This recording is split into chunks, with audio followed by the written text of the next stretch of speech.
Que momento sem igual, cresce na fé e no saber. Vem com a família pra EBD. Vem com a família pra EBD. Vem pra EBD. Olá, nós estamos de volta para aprendermos um pouco mais da Palavra de Deus. Hoje nós vamos para a segunda parte da lição de número 5, que vamos falar sobre estratégias para a evangelização mundial. Já falamos a introdução na semana passada e agora nós vamos entrar nessa segunda parte.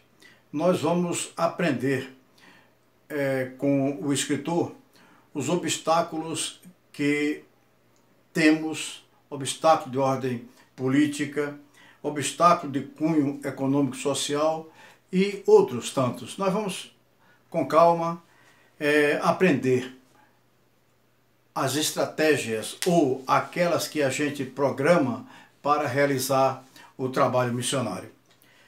Lembrando sempre que não adianta estratégia se o Espírito Santo não for a única palavra para a gente realizar a nossa estratégia.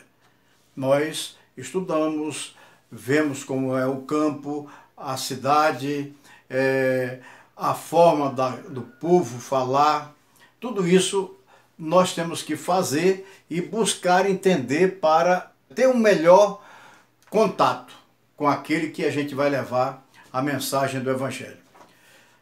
Nós vamos ler aqui um texto que eu tirei lá da revista.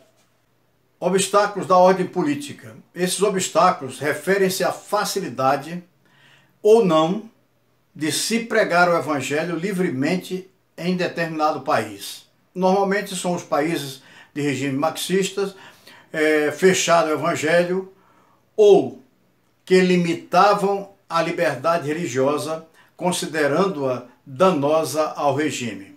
O mundo tem mudado, porque até os marxistas têm mudado as estratégias deles. E durante muito tempo o Evangelho não pôde ser pregado ali. Mas como Deus é o que controla toda a vida e toda a história, alguns países já estão com a abertura para o Evangelho. Com a chamada liberdade de expressão, surgirá também excessiva liberdade de crítica à religião e ao cristianismo em particular. Será, por isso, objeto de ataques e perseguições, como nos tempos dos regimes políticos fechados. O que é que isso aqui a gente pode entender? Nós aqui no Brasil falamos muito sobre liberdade de expressão e que alguém está quebrando essa liberdade e tal. Meus irmãos, a liberdade de expressão só existe quando o cristianismo está presente. Quando ele não está presente, essa liberdade é tão somente para os meus. Os demais não. Os demais não têm liberdade para estar falando aqui de religião ou de qualquer outra ideia. Não. Nós queremos só do nosso lado. Não é por aí. E uma das coisas que nós observamos é o seguinte: os regimes fechados, eles não admitem o trabalho missionário, o trabalho cristão, porque eles sabem que ali as pessoas vão abrir suas mentes, vão entender como funciona o coração humano, não o coração de carne, mas o coração da mente. E com isso eles perderão forças. Mas Deus está sempre presente para dirigir a sua obra evangelizadora. A obra missionária deverá ser preparada para se adaptar às novas situações políticas através de estratégias renovadas. Isso nós temos que procurar entender como é aquele país, como o povo aceita tudo aquilo, para nós entrarmos e falar do Evangelho. Só que falar do evangelho não é como aqui no Brasil, que qualquer um pode pregar o evangelho em qualquer lugar, sem problemas nenhum.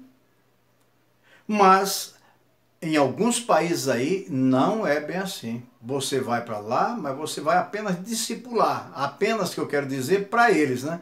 E eles assim mesmo ficam de olho. Um segundo ponto é obstáculos de cunho econômico-social. A obra missionária de hoje tem de enfrentar os mais sérios e graves problemas econômico-social.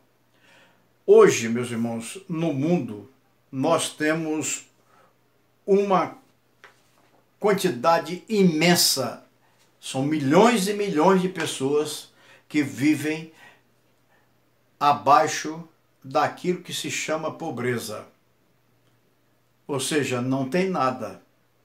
E são pessoas que Deus ama e Ele nos amou para que nós saíssemos do nosso lugar para ir mostrar esse amor para com essas pessoas. Então, estado de pobreza absoluta em que vive a maior parte da população da Terra, concretamente traduzida pelos milhões de crianças que morrem de subnutrição, verminose e doenças infecto-contagiosas.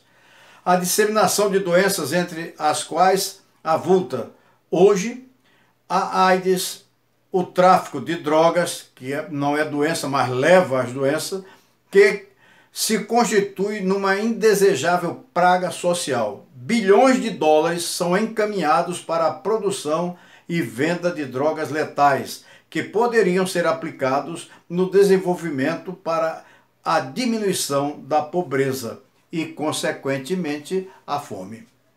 A ideia desses grupos também vai muito mais além, a desagregação da família. No Brasil nós já temos, inclusive, algumas leis já para se ramificar, onde não pode botar mais no cartório, mas já foi derrubado a um certo ponto aí. No registro civil não tem pai nem mãe, tem 1 e 2. Isso é para fazer com que a pessoa tenha que esquecer quem era pai e mãe. Porque depois de algum tempo não se lembra. Há pouco tempo aqui em casa estava se procurando retratos e algumas coisas que falavam sobre o velho avô da Nana. Por quê? Porque estava querendo levantar todos os filhos do casal que deu origem a esta família lá no estado do Rio de Janeiro. E nós arrumamos alguma coisa. Só que isso eles estão querendo apagar das certidões de nascimento. Então você nasceu do nada. Você apenas alguém deu espirro e você nasceu. Bem, não vamos discutir esses problemas. Vamos para a nossa lição.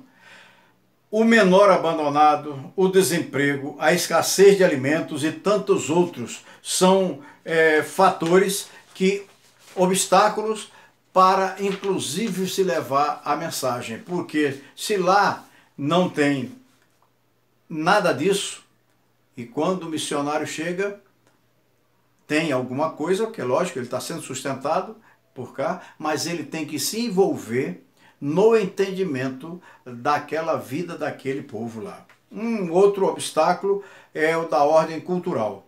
O missionário no estrangeiro, no entendimento dos nossos dias, tem que adaptar-se ao ambiente cultural em que vai atuar. Pregar o evangelho não significa interferir e destruir os fundamentos da cultura do povo evangelizado.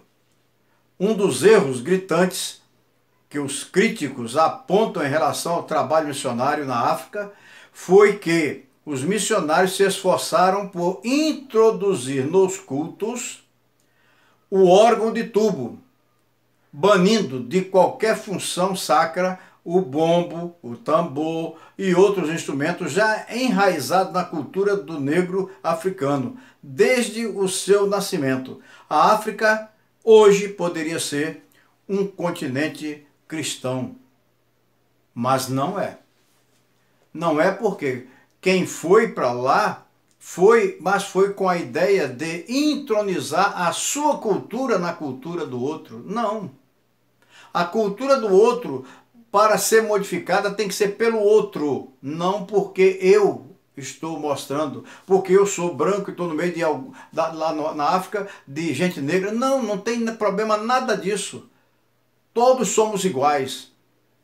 Não tem esse problema de cor, disso, daquilo outro. Quando a gente vai para um hospital, vai tomar uma transfusão de sangue que precisa, não, a gente não vai perguntar, ah, foi índio, foi isso, foi aquilo outro. Não, não tem nada a ver. Eu quero mais é que entre sangue aqui, se é do mesmo sangue que eu sou. Então, nós temos que sair desta ideia de que evangelizar é querer fazer o indivíduo se transformar diante de nós. Nós somos apenas os pregoeiros, aqueles que vão levar a mensagem. A resolução de salvação entre aquele indivíduo é ele e o Espírito Santo. A minha parte é eu falar, a minha parte é eu fazer aquilo que Cristo faria se estivesse aqui conosco. O outro obstáculo é o da origem linguística. A evangelização do mundo implica na transmissão da mensagem em milhares de línguas. Ralph Winter reconhece no mundo de hoje 12 mil línguas e dialetos em que o evangelho deverá ser anunciado para atingir toda a terra. Já um outro missionário, Patrick, acha que executando-se os dialetos e a mensagem do evangelho for transmitida em 400 a 500 línguas, 99% da população do mundo a entenderão. Então, olhe como eu, se quero ir para um campo missionário, eu tenho que saber como entrar, como é a vida daquele povo, para que eu não venha ser um rolo compressor para atrapalhar, porque vai atrapalhar a mensagem do Evangelho, porque eles vão achar que nós queremos tomar tudo. A ideia dos marxistas em todo o mundo é que o americano, quando vai como missionário, vai lá para comprar, roubar a terra deles. Eu não sei se o americano carrega terra nas costas. Não existe isso. Isso é uma loucura, só mesmo para aqueles que são alimentados pela voz satânica, que é para interromper a obra missionária. Um outro ponto, obstáculo de ordem religiosa. E agora nós vamos falar num ponto que no Brasil nós já temos bastante. O islamismo e a proliferação de religiões e seitas fundadas nas filosofias orientais são também obstáculos à propagação do evangelho no mundo. Os muçulmanos se constituem num grupo religioso ousado, agressivo, impetuoso, vivendo uma mística missionária que não pode ser facilmente contida. São agressivos, intolerantes, estão inundando o mundo com a mensagem de Maomé. No Brasil já chegam a aproximadamente 4,5 milhões de adeptos. Na África, enquanto 4 pessoas se convertem ao cristianismo, incluindo os protestantes e os católicos, os muçulmanos conquistam cerca de 7 fiéis. Em alguns países árabes, ninguém pode aceitar o cristianismo abertamente, sob pena de arriscar-se a ser morto pelos fanáticos. Ainda hoje, temos em torno de 80% da população do mundo vivendo em países inteiramente ou parcialmente fechados. 80%. Prestemos bem atenção. A luta maior dos muçulmanos, hinduístas e budistas hoje é não só conquistar adeptos, mas principalmente reconquistar adeptos ganhos pelo cristianismo.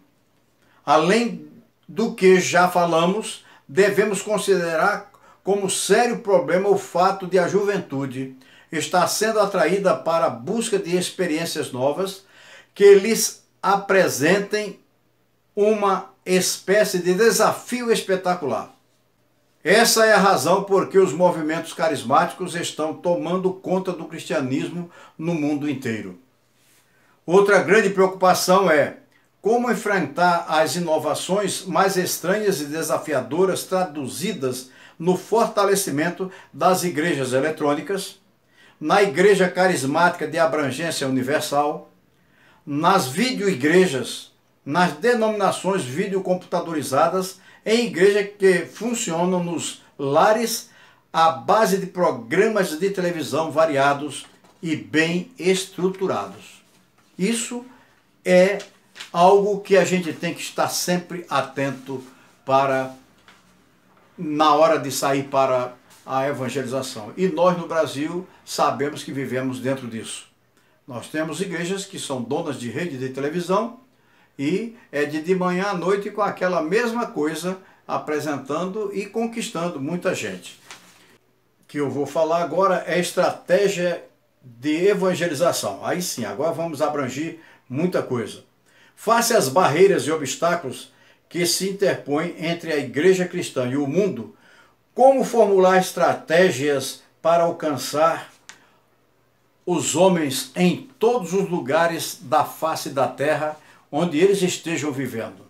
Não há dúvida de que em lugares onde há liberdade plena, a estratégia de evangelização deverá tender para o confronto com outros sistemas religiosos, para a demonstração através da palavra falada e da vida de que a mensagem de Cristo que é a melhor, que vai ao encontro dos anseios dos homens. A igreja tem que sair de dentro das quatro paredes para evangelizar. O templo é um lugar próprio para nós nos reunirmos para a oração, nos preparar para ir avante, colocar em execução as estratégias para alcançar o homem. Enquanto os muçulmanos aplicam 19% de tudo quanto ganham, os cristãos aplicam 2,9% para missões. Isso é de doer. Os planos de evangelização devem ser administrados através de programas específicos para cada área. O estabelecimento de programas de discipulado, núcleos de estudos bíblicos nos lares e mutirões missionários devem ser implementados onde houver condições favoráveis, pelo fato de os recursos financeiros serem escassos. Daí a necessidade de planejar-se a execução daquilo que chamamos de missões de baixo custo. Este tipo de estratégia resume-se ao envio de 3 tipos de missionários, que são, vamos falar deles agora. Primeiro, os missionários temporários. Eles vão para o campo missionário, geralmente por 2 anos. São solteiros e recebem um pequeno salário que lhe permite comer, dormir, viver uma vida saudável. E depois desses 2 anos é que eles podem passar a ser missionários efetivos. Tem também, meus irmãos, missionários fazedores de tenda. O missionário fazedor de tenda, eles vão para o campo e se autossustentarão com o trabalho que executarão, fruto da sua própria habilidade profissional. Isso é o que está sendo mais usado hoje. Quando se manda alguém, o indivíduo vai, inclusive, na maioria das vezes, vai como voluntário. Tem uma ajuda sim, mas ele vai como voluntário para trabalhar. Ele faz um concurso ou faz um contrato com uma empresa de lá desse país e ele vai lá não como o missionário. No carimbo do passaporte dele, lá e ao visto de entrada, não vai dizer que ele é missionário. Ele é um profissional. Professor de futebol, é o que mais vai para ir para fora. Agora ele veste a roupa de uma seleção brasileira, que é a mais bonita do mundo, vai lá, todo mundo aceita ele lá, e de bom grado, e todo mundo fica em roda dele, e ele prontamente vai ensinando as crianças, depois os adolescentes, aí os mais jovens querem também aprender junto com eles, depois vem os velhos também que querem aprender, e ele vai, e daí a pouco ele tomou a confiança, aí então ele bota o sujeito para chutar um pênalti, e cada vez que o cara chuta o pênalti, a bola entra e diz, Jesus! Aí ele grita, lá vai um, Jesus! Aí depois o indivíduo vai perguntar o que é isso. E está todo mundo já falando Jesus, toda vez que vai chutar a bola, aí sim. Se eles perguntam, aí você tem a obrigação de dizer quem é Jesus para você. Missionários autóctones são obreiros dos países que evangelizamos. Ou seja, nós chegamos lá, evangelizamos, alguém aceitou, a gente trabalha com aquele indivíduo para a formação de um missionário da terra. E ele então tem muito mais condição de pregar, porque ele prega no idioma deles, falando daquilo que eles entendem, e então este missionário é algo que deve ser sempre fazer parte da nossa investidura nas missões evangélicas. Por quê? Porque você vai mostrar para ele o que fez você ir para lá, e ele vai ter essa vontade de que todos do seu grupo passe a entender também que só Jesus Cristo salva. Mas nós vamos para frente porque a hora já está bastante avançada, né? Eu já estou aqui com o reloginho ali correndo. Países fechados ao Evangelho. Usam-se as estratégias mais variadas possíveis para a evangelização dos países fechados. Missionários temporários, já falamos sobre ele, o fazedor de tenda e os autóctones. Também tem uma outra coisa, colônias missionárias. Estas normalmente ficam instaladas na fronteira de um país para com o outro.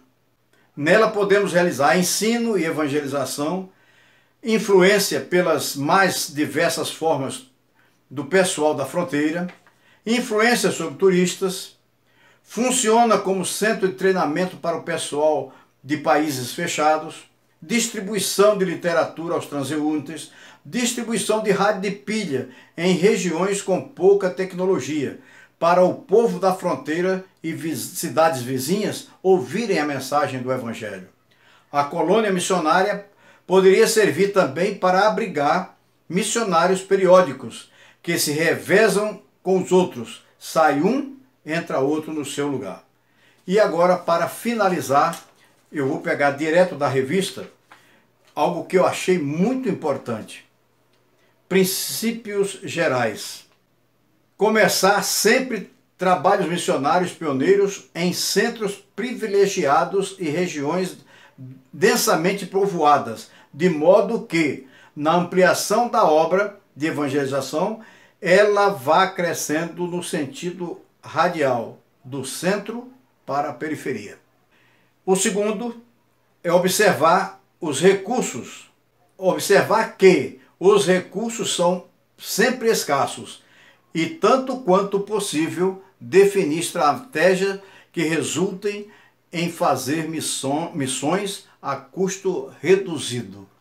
O outro ponto, os leigos devem desempenhar lugar importante em qualquer estratégia de evangelização, como aconteceu na igreja primitiva. A igreja primitiva não foram os apóstolos que saíram para pregar pelo mundo afora. Eles também, mas a maior parte foi de crentes que aceitaram o evangelho através da pregação.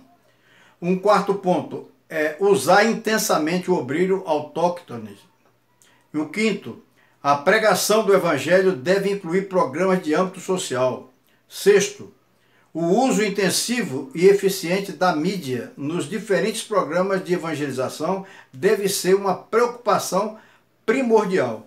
Sétimo, a pregação do evangelho não deve chocar-se com a cultura do povo evangelizado. Fazer missões significa conduzir ações de modo que se possa cumprir um ciclo completo de vida das igrejas, completo na vida das igrejas. Isto é, primeiro, enviar um missionário. 2, pregação da palavra e fundação de uma igreja. 3, consolidação e desenvolvimento da igreja fundada. 4, início de uma nova missão sob os auspícios da igreja fundada. E por último, fundação de uma nova igreja. Isto é fazer missões. Nós, na próxima lição, nós vamos estudar já um outro tema, que é missões mundiais e responsabilidade social. Isso é o estudo 5. Que Deus nos abençoe. Amém. Eis os bilhões que em trevas tão medonhas jazem perdidos sem o Salvador. Oh, quem irá as novas proclamando que Deus em Cristo salva o pecador? Todo poder o Pai me deu, na terra como lá no céu, e de ao mundo anunciar o Evangelho, e eis-me convosco sempre. Portas abertas, eis por todo o mundo, servos de Deus, avante sempre andai. Crentes em Cristo, uni as vossas forças, da escravidão os povos libertai. Todo poder o Pai me deu, na terra como lá no céu, e de ao mundo anunciar o Evangelho, e eis-me convosco sempre.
Eis os bilhões que em trevas tão medonhas jazem perdidos sem o Salvador. Oh, quem irá as novas proclamando que Deus em Cristo salva o pecador? Todo poder o Pai me deu, na terra como lá no céu, e de ao mundo anunciar o Evangelho, e eis-me convosco sempre. Portas abertas, eis por todo o mundo, servos de Deus, avante sempre andai. Crentes em Cristo, uni as vossas forças, da escravidão os povos libertai. Todo poder o Pai me deu, na terra como lá no céu, e de ao mundo anunciar o Evangelho. sempre.